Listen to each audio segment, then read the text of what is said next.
President Trump used his State of the Union address to lay out his vision for the country, defending his economic record, doubling down on immigration enforcement, and weighing in on tensions with Iran. But the speech comes as new polling shows many Americans remain frustrated with the economy. Candace Hare joins us now with the details. Good morning, Candace. Good morning. It was a night of applause from supporters and protests. Hello, everyone. David Stone here. Let's dive into some serious reality. Look at what unfolded just moments ago. Trump's recent speech to Congress dissolved into the single most embarrassing spectacle in our contemporary era. The room was half vacant. Multiple senators exited right in the middle of the remarks. Security forces removed a congressman, and legislators held up placards labeling him a liar and a king. Meanwhile, more than 12 lawmakers chose to skip the event completely, opting to demonstrate outdoors with sharp signage while refusing to offer any applause. The overriding theme from the Democrats was a rejection of this normalcy as they sat through a presidential address described by the House Minority Leader as the longest and most polarizing ever delivered to Congress. The case, centered around renovation costs at the Fed's headquarters, had drawn sharp criticism from lawmakers and former officials who saw it as an attempt to pressure the central bank. The Federal Reserve is heading into a key policy meeting on April 29th, expected to be the final one chaired by Powell before his term expires on May 15th. Following long-standing custom, the formal Democratic response to Donald Trump's address was delivered right after. Senator Mark Warner was captured on video exiting the venue, later explaining to journalists that he refused to endure hours of untruths from the president, whom he blamed for inflating living expenses and destroying the economic system.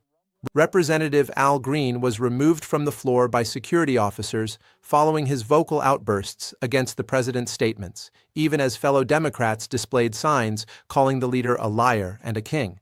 For dozens of Democrats, tonight was about sending a message with their physical presence and their voice, opting to skip out on the State of the Union and show up here to speak out against President Trump. As President Donald Trump prepared to appear before the country to give his State of the Union, over a dozen Democrats were taking the stage outside of the Capitol. The true State of the Union is this. Throughout the actual speech, no fewer than 12 legislators from the House and Senate openly stated their intention to bypass the State of the Union altogether, gathering instead at an external Capitol rally dubbed the People's State of the Union. What renders this situation far more damaging for the White House is that the televised resistance was only the surface. Out of view, Republican senators began executing tangible maneuvers that far surpassed mere symbolic gestures. Senator Tom Tillis, a Republican, pledged to halt every single Federal Reserve appointment, following the Department of Justice's initiation of a criminal investigation into Fed Chair Jerome Powell. This morning, Federal Reserve Chairman Jerome Powell is pushing back against the Justice Department criminal investigation. And now even some Republicans are warning the case could threaten the Fed's independence. NBC's Alice Barr explains what's driving the investigation and why it matters for our economy. This past Friday, the president put forward former Fed Governor Kevin Warsh to take over the Fed chairmanship once Powell departs. Yet, at minimum, one member of his own party is actively attempting to stall that approval process. Tillis characterized the investigation as a direct effort to sabotage the autonomy of the Federal Reserve. Similarly, Republican Senator Lisa Murkowski labeled the inquiry into Powell as undeniable coercion, asserting that the Department of Justice itself ought to be investigated by Congress.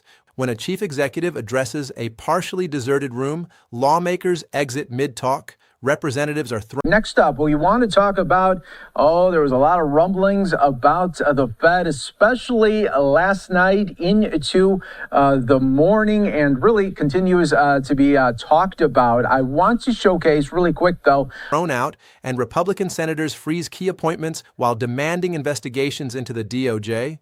You are witnessing the moment the protective partisan shield shielding a president's worst institutional excesses begins to suffer catastrophic fractures. Stick around, because I will explain the precise details of what occurred, the reasons why Republican breaks carry far more weight than Democratic demonstrations, the true significance of the battle over Fed autonomy, and why thousands of nationwide No Kings demonstrations indicate this pushback extends way beyond Washington, D.C. Republican Senator Lisa Murkowski of Alaska in a new video warning of real retaliation from the Trump administration. Murkowski is often broken with her party, admitted she still gets nervous to speak out, suggesting other Republicans feel the same. Her remarks come as Democratic Senator Chris Murphy continues to raise alarm about Trump's threat to democracy, saying, quote, "The crisis is here now." Let me begin with verified, recorded evidence, as every single component of this narrative is rooted in actual actions taken by specific, identified members of Congress, recorded via strict journalistic accountability standards. Warner's exit and his subsequent statements regarding Trump's fabrications are fully recorded and factual. Green's removal for his vocal opposition is completely verified and true.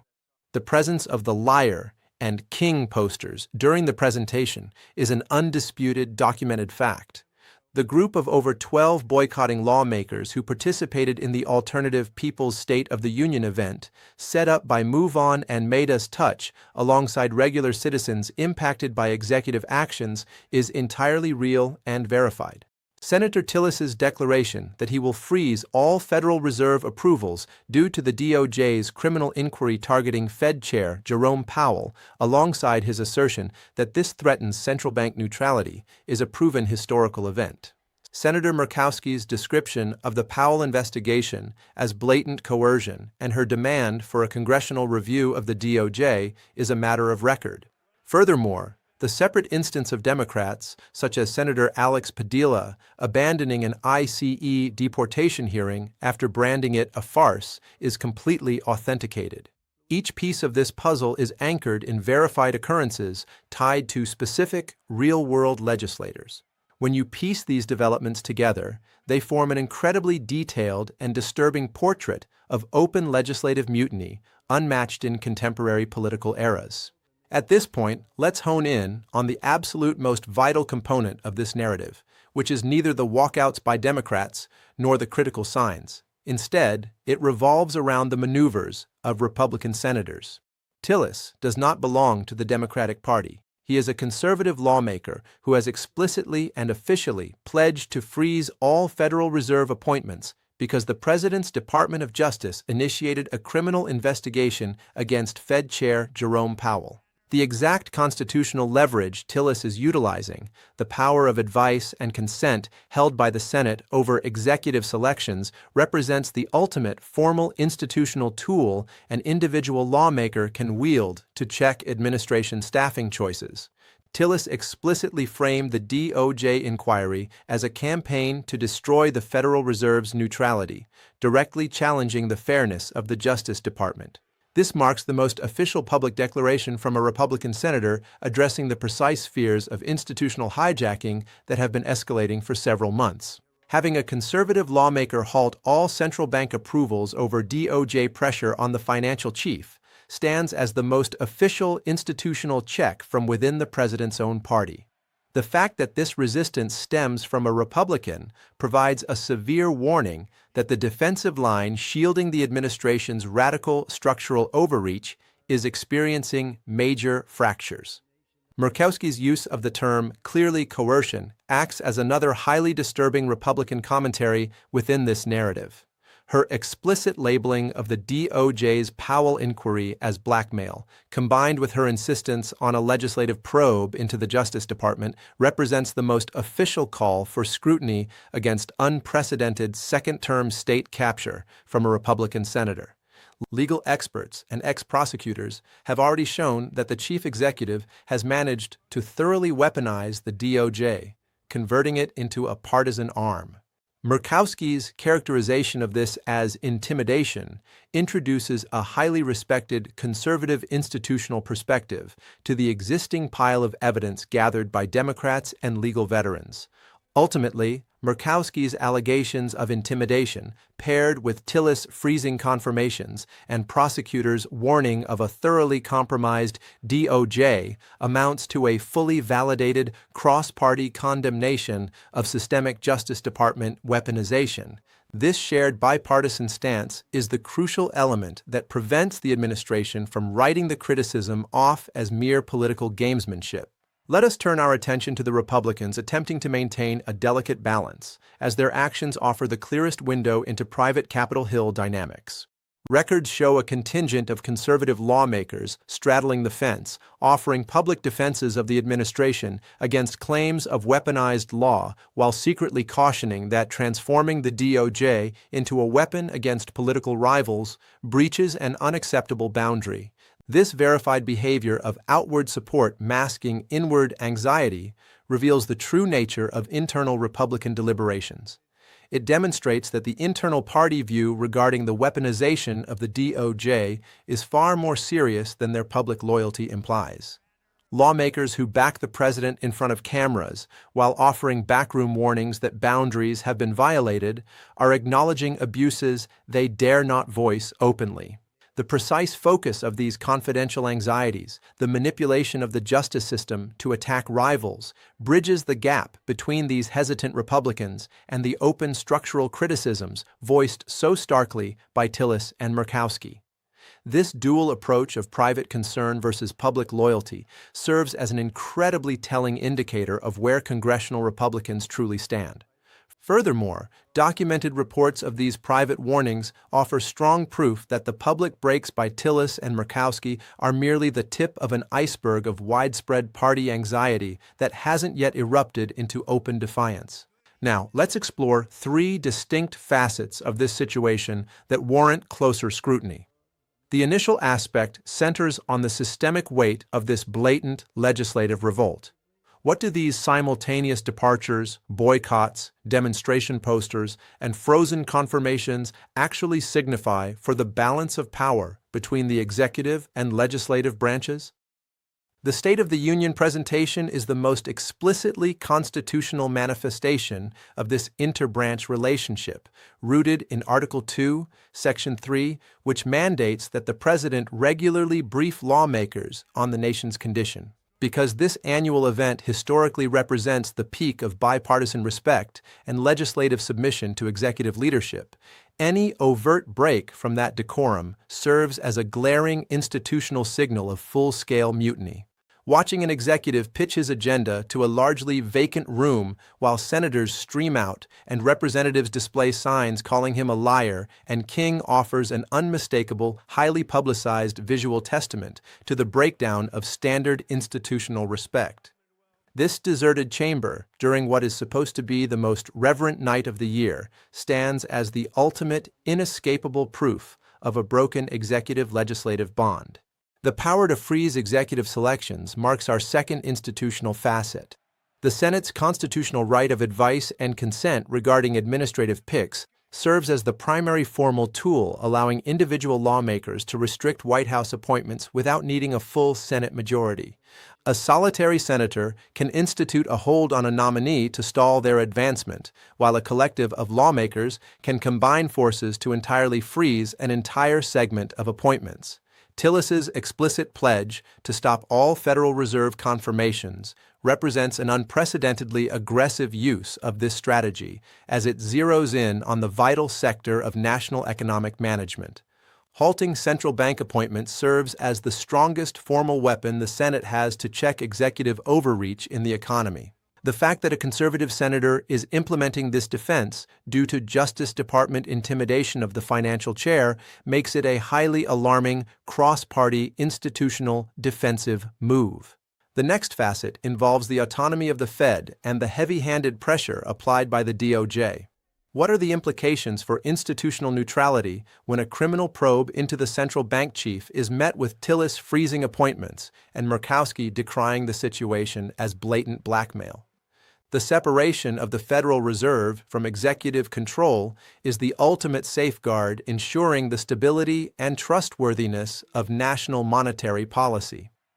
Initiating a criminal investigation into the Fed chair, right after documented demands from the president for Powell to slash interest rates, serves as an incredibly dangerous example of a White House forcing its will on an autonomous financial body.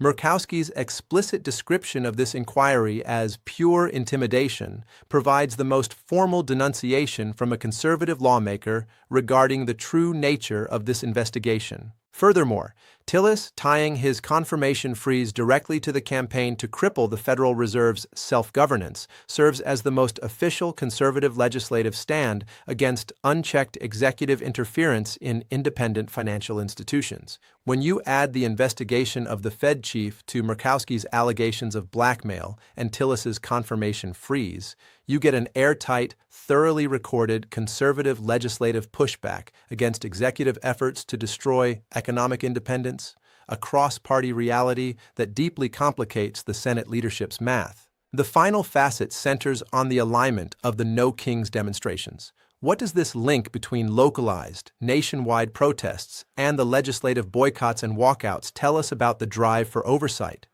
The alternative, People's State of the Union presentation, set up by Move On and Made Us Touch to unite legislators with regular citizens harmed by the administration's policies, draws a straight line between official congressional pushback and public grassroots organization, an alternative assembly right outside the Capitol building where elected officials stand alongside everyday Americans to present a realistic assessment of the country, serves as the most vivid example of inside-outside oversight cooperation. Thousands of No Kings rallies, sparked by the president's efforts to govern via unilateral mandates, are popping up across the nation, far beyond major metropolitan centers, sending an incredibly troubling geographical warning.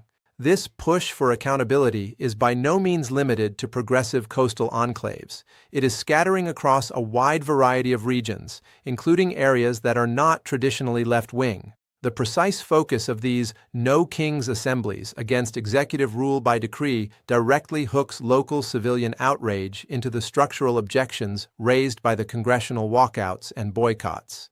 Combining thousands of nationwide No Kings gatherings with congressional departures, Senate confirmation freezes, and calls for Justice Department reviews creates the most extensive, multi-layered pushback seen throughout the administration's second term.